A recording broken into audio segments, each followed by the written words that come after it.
Assalamualaikum warahmatullahi wabarakatuh. Salam sejahtera buat kita semua.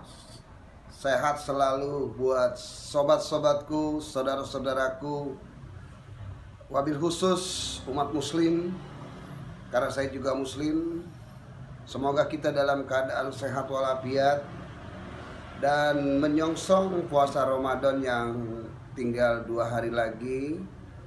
Ya, kami memohonkan izin dibukakan pintu maaf yang sebesar-besarnya. Dan buat kawan-kawan yang selama ini juga sudah sering berinteraksi dengan kami di channel kami, Kutut Channel, alhamdulillah, puji syukur sekali lagi saya sebagai Ketua Umum Solidaritas Empati Makam dan Pemakaman Indonesia tentunya sangat berterima kasih. Karena tanpa Anda, tanpa subscribe Anda, tanpa komen dan like Anda, ini sesuatu yang bukan sia-sia ya, yang maksudnya agak minus dia buat saya sebagai pimpinan. Sebelum saya lanjutkan, kita ngopi dulu sebentar.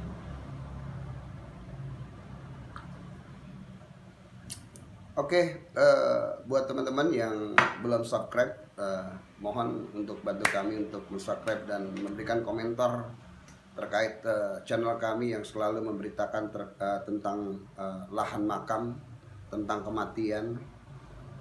Karena lagi-lagi saudaraku, bahwa kehadiran kami sifatnya bukan mengajari, tetapi lebih kepada mengingatkan bahwa kita semua memiliki hak untuk mati.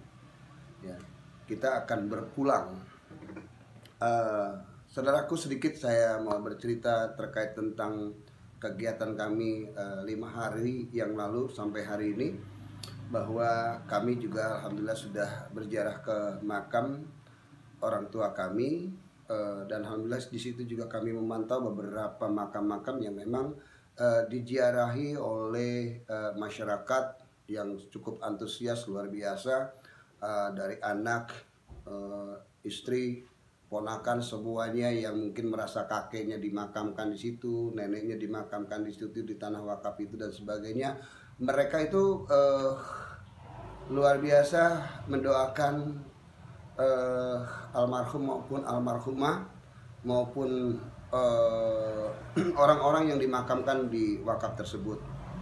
Tetapi lagi-lagi sesuai dengan pantauan kami, memang keberadaan makam di wilayah kami khususnya, memang kalau kita mengacu daripada jumlah penduduk, 5-10 tahun akan datang itu akan habis. Lalu kemudian banyaknya urban atau penduduk yang pendatang, bayi-bayi yang lahir maupun yang penduduk aslinya, itu juga memang memerlukan petak makam ketika dia berpulang dipanggil Allah Subhanahu wa Ta'ala. Saudaraku semuanya, dimanapun Anda berada, tentunya sekali lagi kami mengingatkan bahwa lahan makam sangat penting. Dan kita mati, kita pasti membutuhkan lahan. Jadi lahan siapa yang Anda ingin pakai? Yang kedua, saya sering mendengar kalimat bid'ah tentang ziarah kubur atau ziarah makam. Ada orang-orang yang selalu mengumandangkan kalimat itu. Buat saya, buat kami dari Solidaritas Empati Makam, saya tidak peduli. Karena buat kami, ziarah makam itu sangat amat penting. Yang utama adalah ketika kita berziarah ke makam, itu kita ambil hikmah bahwa kita akan berpulang dan kita akan dimakamkan. Disitulah tempat keabadian kita sampai kiamat nanti. Yang kedua, kita juga bisa bersilaturahmi dengan para pengurus makam yang memang selama ini sudah mengurus. Tanpa mereka mungkin kita juga jadi malas berziarah ke makam. Pertama, mungkin di saat musim hujan banyak rumput-rumput yang tumbuh, ya, jalan-jalanan yang kotor, sehingga mungkin banyak binatang-binatang yang memang masuk dan beranak pinak di sekitar makam, lalu tiba-tiba Anda datang ke sana, apa? Ya, jadi jangan pernah kita meremehkan para petugas makam atau yang menjaga makam. Apapun itu kita akan membutuhkan mereka. Yang ketiga, terkait persoalan bahasa bid'ah, mungkin ada sedikit di saya simak dari kemarin pemantauan kami di lapangan. Saya menghimbau lagi-lagi bahwa etika, adab pada saat kita berziarah makam tentunya banyak orang yang mengerti, banyak orang yang paham, tapi banyak juga yang gagal paham.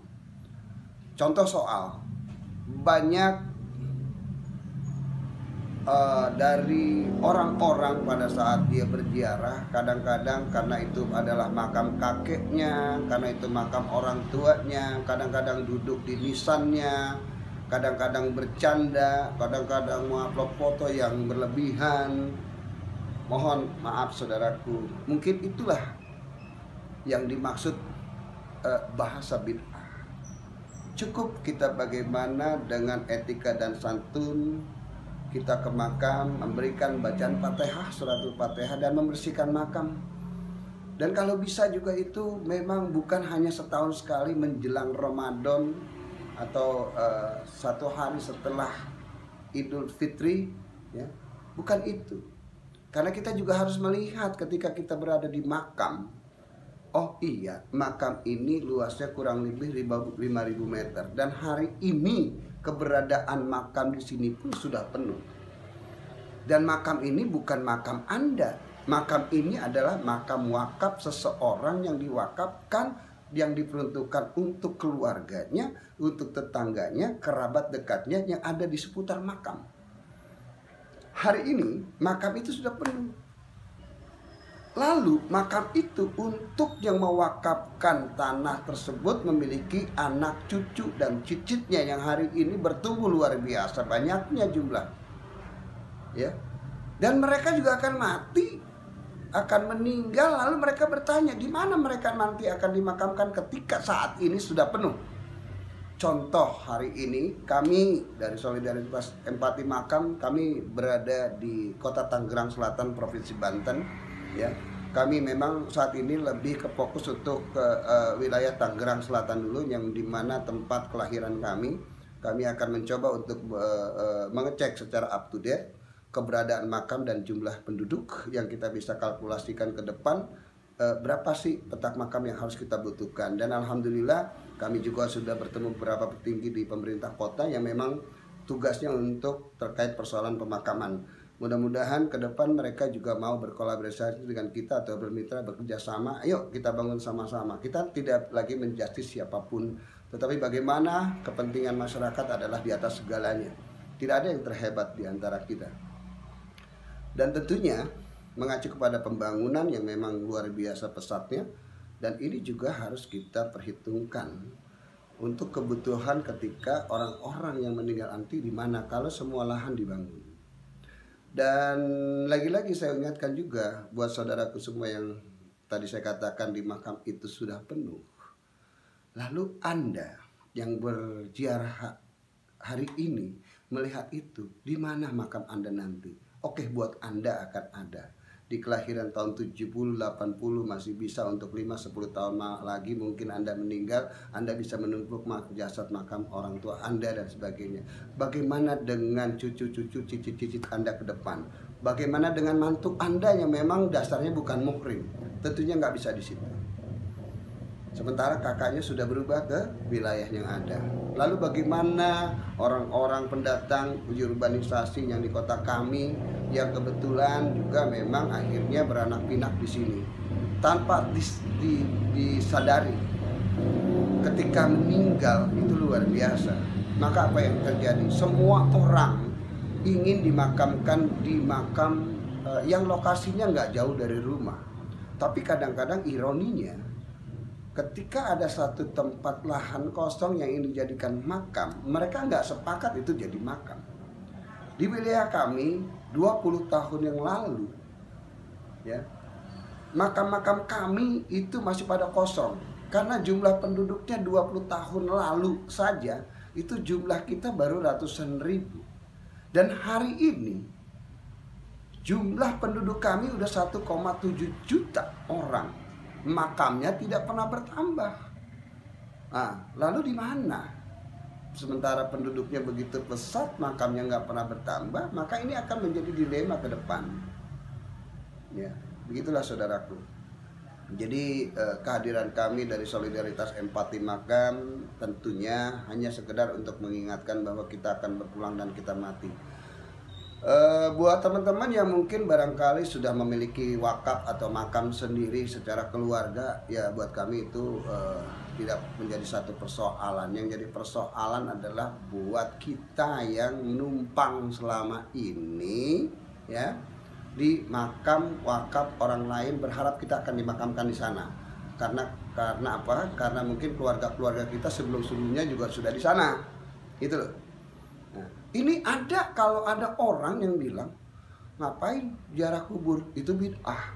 Dia lupa kalau salah satu nanti dari keluarganya yang mengatakan bid'ah tadi meninggal, lalu dikuburkan, entah itu di tanah wakaf orang, entah itu di pemerintah, entah di mana, saya nggak tahu. Intinya dia nggak pernah nengok. Ini orang, semoga Allah memberikan nasihat buat orang ini.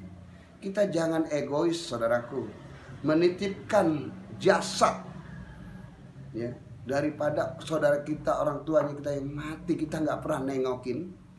Saya bukan masalah nengokin mayatnya atau jasadnya di makamnya. Lu jangan nitipin orang, ya, dimakamkan di sana, tapi lu nggak peduli dengan satu jalan alasan bid'ah ziarah kubur. Ya, itu. Jadi please, ayo kita kembali kepada fitrah kita, bahwa semua manusia akan berpulang dan mati.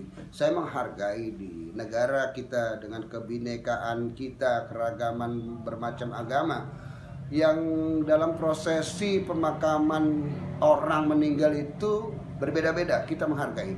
Tapi lagi-lagi bahwa muslim adalah mayoritas di Indonesia ini, tentunya orang muslim itu kalau mati kembali ke tanah, dari tanah kembali ke tanah. Tentunya kita butuh tanah, ya. Tapi ada Sami juga banyak memiliki sahabat-sahabat di luar daripada non muslim yang memang mereka juga ternyata meninggal juga, ya, membutuhkan lahan tanah, gitu loh. Dan kita sangat mengapresiasi bahwa perbedaan itu indah, perbedaan itu keren. Dan buat kami ini sesuatu yang menjadi hikmah, menjadi berkah buat kami. Dengan perbedaan yang ada, kami bisa bersama. Itulah yang indah buat Solidaritas Empati Makam dan Pemakaman. Ingat, pernah ada kejadian, mungkin saya pernah di beberapa bulan lalu saya katakan ada orang susah, dia ngontrak, lalu dia hidupnya dalam keadaan sakit, lalu dimakamkan. Ada beberapa makam wakaf menolak karena sudah penuh, karena bukan warga. Jadi apa tuh masalahnya? Bagaimana penyelesaian dan solusinya? Satu hal, pertama, caranya kita ingat mati. Lalu kedua, seringlah bersilaturahmi dengan pengurus makam. Ketiga, cek makam itu masih adakah lahan untuk ke depan. Ketiga, keempat, banyaklah menabung dan kongsilah, berpatunganlah kepada keluarga Anda sendiri, kerabat Anda sendiri, untuk membeli makam Anda dan kerabat Anda tadi bersama-sama. Kalau memang makam itu sulit untuk dijadikan makam, telepon saja kami Solidaritas Empati Makam terkait persoalan perizinan. Insya Allah kami bisa membantu. Dari kami cukup sekian. Wassalamualaikum warahmatullahi wabarakatuh.